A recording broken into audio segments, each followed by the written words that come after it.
Selagi Bapak Ibu merasa sudah pintar, ditutup Allah ilmu pada diri Bapak Ibu. Orang kalau udah pintar, udah penuh namanya. Lihat saja lah ya, gelas yang sudah penuh diisi dengan air. Kalau dituangkan lagi air, gimana keadaannya dong? Tumpah ada lagi.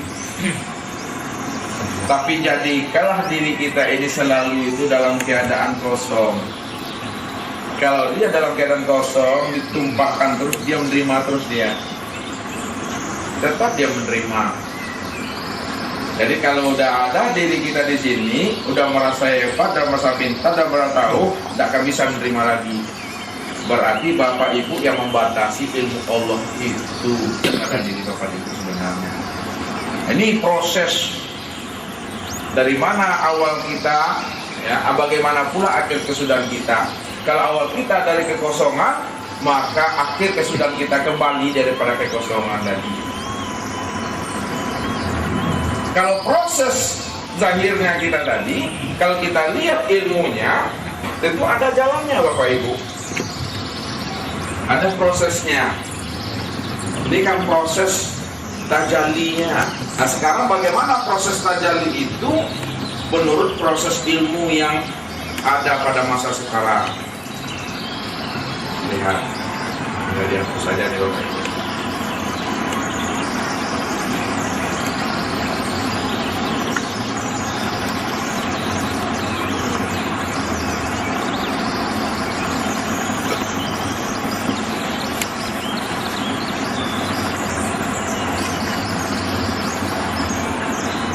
Lihat proses kita.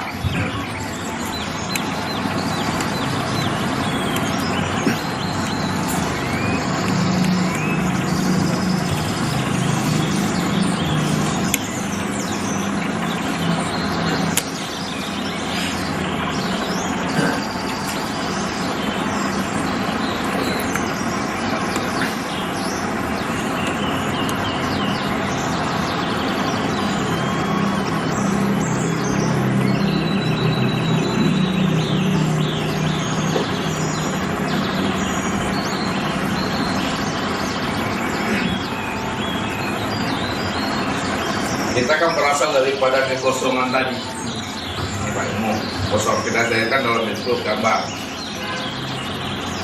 Ketika belum ada awal, belum ada akhir, belum ada zahir, belum ada batin, bahkan belum ada Tuhan yang bernama Allah, ya.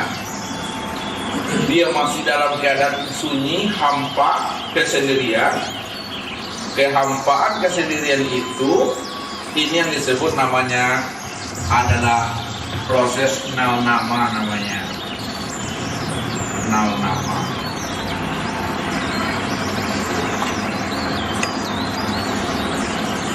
Ketika tidak ada awal akhir zahir dan batin disebut namanya nal nama. Itu kekosongan dia. Rahasia diri zat Tuhan tadi. Ini kita akan memandang kepada diri Bapak. Ya, belum lagi kepada ibu dia prosesnya, kepada bapak dulu. Makanya yang punya anak itu bapak, bukan ibu yang punya. Ya. Setelah rahasia diri zat Tuhan itu turun dia ke ubun-ubun, dia masuk ke sini, turun dia. Ini disebut namanya dengan wajib. Dan zahir dia tuh, dia sebut namanya dengan wajib.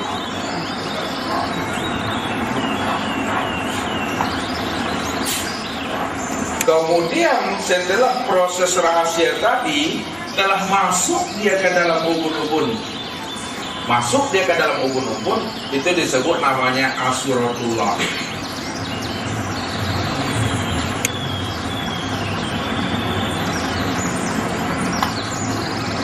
Jadi As-Suratullah itu ketika diri rahasia itu masuk ke dalam ubun-ubun, masuknya itu disebut As-Suratullah. Ini suatu istilah. Namun setelah dia berada di dalam ubun-ubun tadi, ya, telah berada di dalam ubun-ubun, itu yang disebut namanya Qoblatul Awal.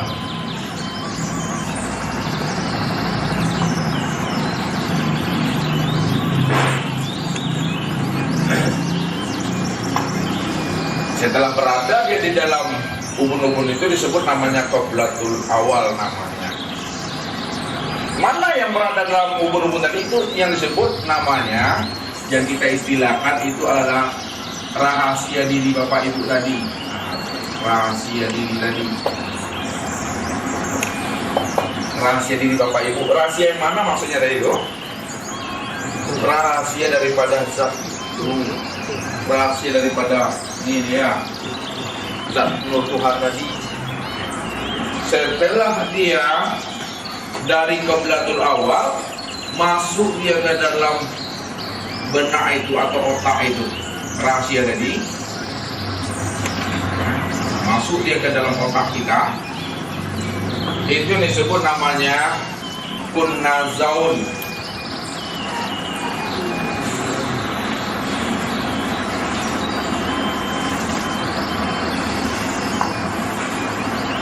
Setelah rahasia tadi bergerak di dalam otak tadi, udah mulai dia mengingat akan dirinya tadi, itu yang disebut namanya zikrullah.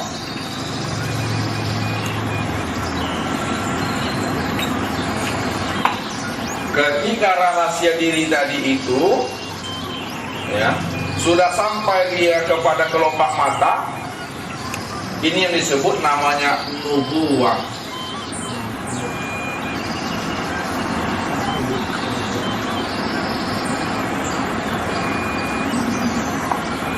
Dan ketika rahasia diri zat itu telah sampai dia di dada,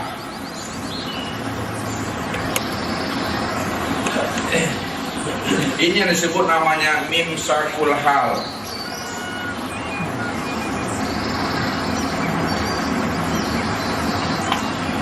Ketika rahasia diri itu telah sampai dia ke jantung Bapak ya, ini yang disebut namanya sultanun.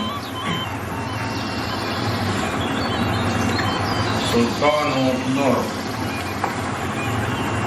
Ketika rahasia tadi, rahasia diri zat itu telah sampai dia ke pusat ini yang disebut namanya dengan mazi.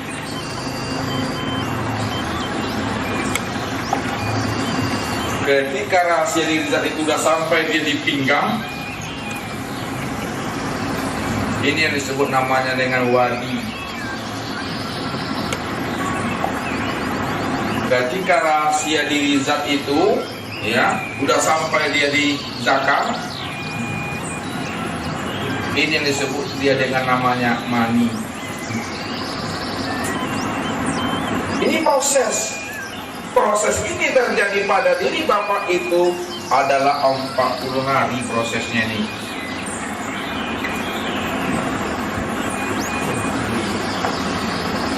Hari apa? Air prosesnya. Maka ketika terjadilah dia hubungan,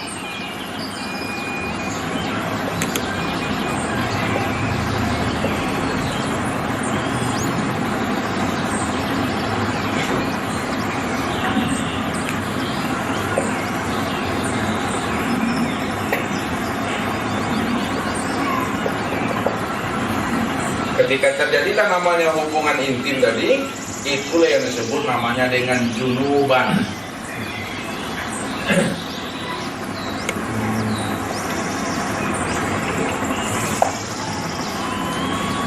Junuban namanya. Namun ketika dah tertumpah dia mani tadi ke dalam rahim ini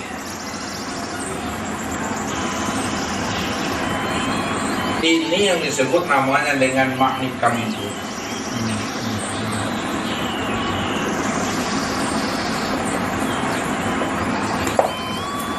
Dan tertumpah dia ke dalam rahim itu namanya maknikam.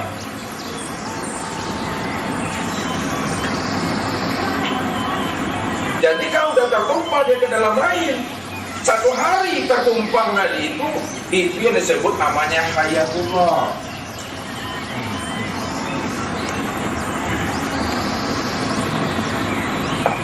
Satu hari dia berada di dalam rahim tadi,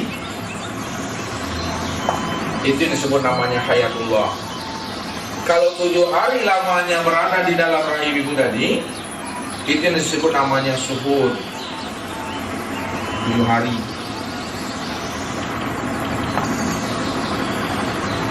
Kalau udah 14 hari berada di dalam rahim ibu tadi, itu yang disebut namanya nukto itu. Hmm. 14 hari.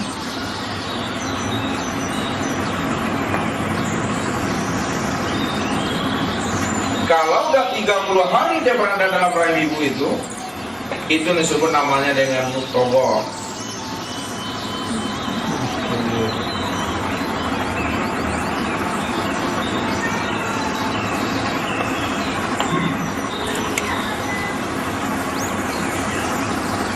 Kalau udah 40 hari sampai 80 itu disebut namanya dengan muhalaqah.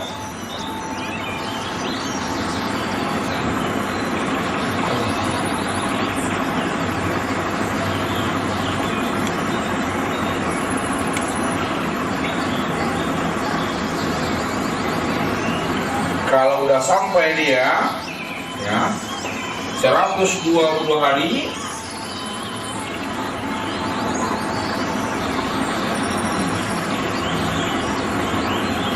barulah disebut namanya dengan insan. Ini prosesnya di sini. Jadi proses kita ini sebenarnya proses kenyataan daripada diri zat itu. Tidak ada proses kita, cuma sebutannya yang berbeda-beda Bapak Ibu. Jadi itu yang kita mesti pulangkan dan kita kembalikan lagi kepada asalnya. Kalau di sini prosesnya 40 hari, di sini prosesnya 9 bulan. Barulah dia zahir, dia insan, keluarlah dia. Itu yang disebut namanya suhud. Udah bisa dia melihat kenyataan daripada afalnya ini. Ya, udah bisa dia melihat kenyataan daripada afalnya. Karena suhud tadi Bapak Ibu. Nah ini suhud. Udah bisa dia menyaksikan afalnya sendiri, perbuatannya. Jadi yang kita pandang, yang kita lihat bukan yang zahir, tapi yang batin itu yang dipandang. Kalau dipandang yang batin, kelihatan yang zahir. Kenapa? Yang zahir ini untuk menzahirkan yang batin. Yang zahir untuk menzahirkan yang batin. Kalaulah yang zahir menzahirkan yang batin, tujuannya ini berarti zahir dan batin itu dia meliputi. Yang zahir meliputi yang batin juga meliputi yang zahir. Akan tetapi dia bersekutu tidak, bercerai pun tidak. Ketika telah menyatu, telah meliputi zahir dengan batin, batin yang meliputi yang zahir, maka nyatalah wujud senyata-nyatanya daripada afal Allah, perbuatan Allah. Itu yang dikatakan tadi itu dari Allah, bagi Allah, dan untuk Allah. Mulai dari kita takbir sampai kita salam, kemudian kita berzikir, lalu kita berdoa, kemudian kita mati, yang pulang dan kembali tadi itu adalah zat itu sendiri. Habis masanya di situ. Tapi ingat Bapak Ibu kan tidak Tuhan. Kalau siapa yang mengatakan dirinya Tuhan itu kafir di sini dikit. Jadi kalau sudah paham, sudah mengerti, sudah makrifat, tidak ada lagi mengatakan oh diri kita ini ada. Jadi hanya pelaksanaannya saja lagi. Sami'na wa ta'na. Apapun yang kita lakukan, kita sudah mengerti bahwa hakikat yang kita lakukan itu adalah dalam rangka memulangkan akan diri zat tadi kepada ketiadaan itu yang sebenarnya. Karena tidak ada diri Bapak Ibu yang berbuat. Kalau ada diri Bapak Ibu yang berbuat, itu masih syirik namanya. Jadi tidak ada lagi, setelah memahami pemahaman makrifat ini, kita ingin terburu-buru, tergiur kita untuk mendapatkan namanya pahala sebanyak-banyaknya, mendapatkan surga yang setinggi-tingginya. Tidak ada lagi itu dalam pandangan hati dan jiwa kita. Kita bagaimana melenyapkan diri selalu ke dalam diri Tuhan, hidup bersama Allah selalu. Kalau hidup dalam bersama Allah selalu, itulah tidak ada jarak dan batas hidup yang kita jalani ini. Itulah hidup bersama Allah. Kenapa mesti hidup bersama Allah? Karena Allah itu tidak akan pernah jauh daripada diri kita. Wa nahnu aqrabu ilaihi min hablil warid. Aku lebih dekat dengan dirimu. Jauhnya tidak berantara, dekatnya tidak bersentuhan. Kalau jauh tidak berantara, dekat tidak bersentuhan, berarti yang namanya Allah itu sebenarnya dia meliputilah dia pada sekalian diri kita ini. Disitulah letaknya Allah itu dekat betul dengan kita. Yang mananya yang dekat dengan Bapak Ibu tidak lain. Kalau dizahirkan dia dalam bentuk ilmunya tadi, saya katakan tadi, yang dekat dengan diri Bapak Ibu itu adalah sifatnya.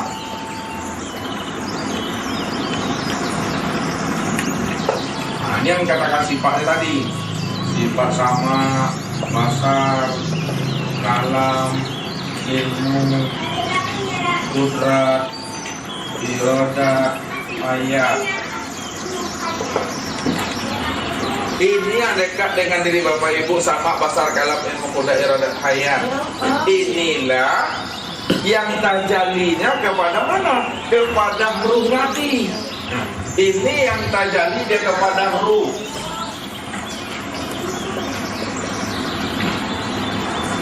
Karena sama ini tajali dia kepada ruh, nyata dia kepada ruh, memberi bekas dia kepada ruh. Disitulah ruh ini barulah dia bisa mendengar. Itu maksudnya tuh.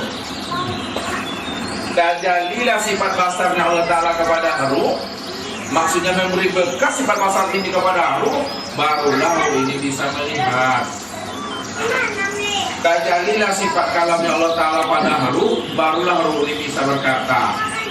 Tajalilah sifat ilmu Allah Ta'ala itu pada ruh, barulah ilmu itu mengetahui. Tajalilah sifat kudrat itu pada ruh, disitulah ruh itu kuasa. Tajalilah iradat Allah Ta'ala itu ya pada ruh, disitulah ruh itu berkeinginan ya. Tajalilah sifat ayat Allah Ta'ala itu pada ruh, disitulah ruh itu hidup. Makanya sesungguhnya ruh ini adalah tuli, ruh ini adalah buta, ruh itu adalah bisu, ruh itu adalah bodoh, ruh itu adalah lemah, ruh itu tidak mengetahui, ruh itu adalah mati. Kalau itu tuli, bisu, lemah, papa, bodoh, mati, lalu yang mendengar, yang hidup, yang mengetahui, ya inilah dia. Sami awasir kalam ilmu kuda iradat hayat itu sebenarnya. Ini yang dikatakan innallaha ma'ana. Innallaha ma'ana.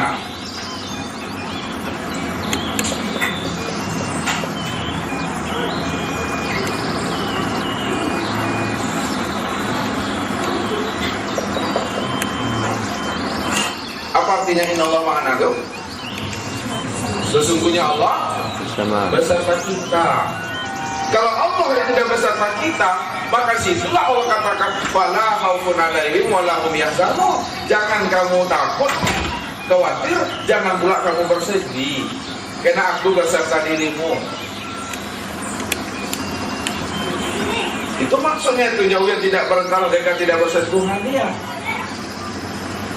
Jadi tidak kemana-mana mencari Allah itu. Jalan apa? Kenalah diri kita, baru kita sadar kalau Allah itu benar-benar hampir dengan kita.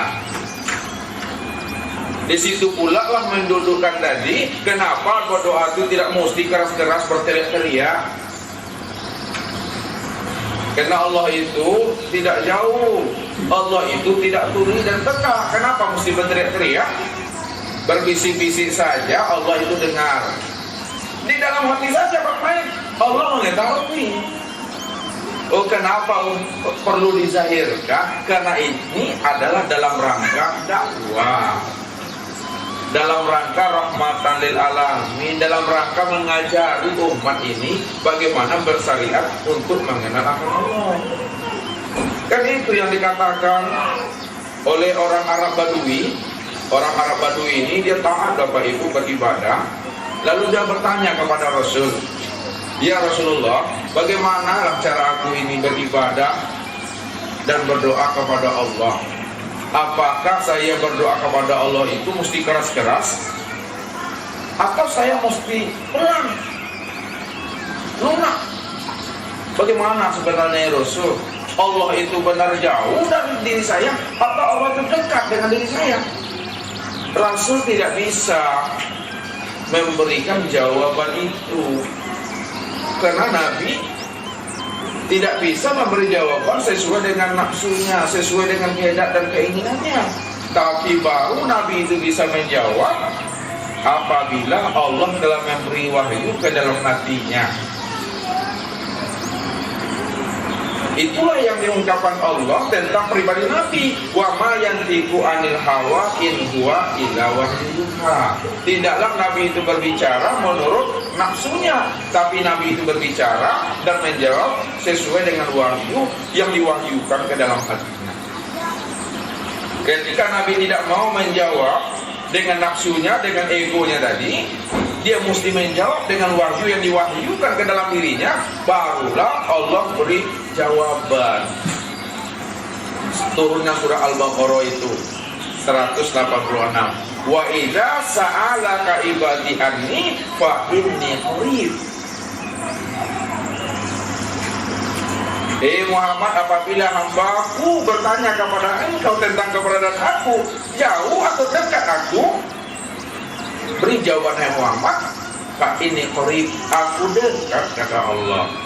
Karena aku ini dekat, ujibu da'watad da'i idza da'an. Fal yastajibuni wal yu'minu bi la'allahum yarshudun. Aku senantiasa akan menjawab doa-doa yang berdoa kepada aku. Tapi syaratnya kata Allah, fal yastajibuni wal yu'minu bi. Hendaklah ia menjawab seruan-seruan aku. Menjawab seruan-seruan Allah maksudnya gadaikanlah diri kita ini, sandarkan diri kita ini, jual diri kita ini kepada Allah. Kalau kita telah kita katakan, telah kita jual diri kita kepada Allah, ini artinya apa yang menjadi kehendak dan maunya Allah mustilah kita ikuti, sami'na wa ata'na. Orang yang mengikuti seruan Allah, orang yang mengikuti mau dan kehendaknya Allah, maka zahirlah dalam bentuk perbuatannya itu. Disitulah nampak syukurnya dalam bentuk penyaksian perbuatan Allah. Syahadatnya, sholatnya, puasanya, zakat, hajinya, kurbannya, silaturahimnya, hidup di situ. Wal yu'minu bi, kata Allah. Setelah kamu melaksanakan seruan aku, tetaplah kamu istiqomah di dalam keridhaan aku. La'allahum yarsudun. Mudah-mudahan kamu akan mendapatkan petunjuk selalu. Inilah kajian kita Bapak Ibu, kajian terakhir dari pengkajian Awaluddin Ma'rifatullah.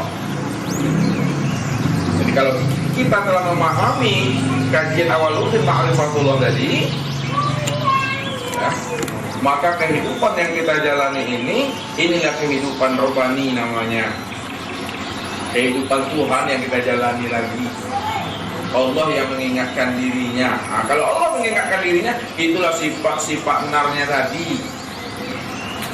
Makanya Allah itu susah menundukkan sifat narnya. Kalau nggak ada sifat narnya tadi, tidak akan ada manusia ini yang jahat. Tidak ada manusia itu yang berbuat dosa dan maksiat. Tapi setelah ia mampu menundukkan dirinya, sifat narnya tadi, maka disitulah untuk memulangkan dirinya tadi dengan jalan melaksanakan suatu perintah itu. Perintah yang kita lakukan tadi untuk memulangkan sifat nar kembali. Ini pembahasan tentang Awaluddin Ma'rifatullah, sehingga apapun yang kita lakukan pandang dalam hati kita, sebesar zarah pun tidak ada perbuatan kita. Itu semata-mata fi'il, perbuatan Allah saja. Ini yang disebut namanya innalillahi wa inna ilaihi raji'un. Tunggu tempo masanya saja jatuh kepada diri kita. Billahi taufiq wal hidayah. Wassalamualaikum warahmatullahi wabarakatuh. Selagi Bapak Ibu merasa sudah pintar,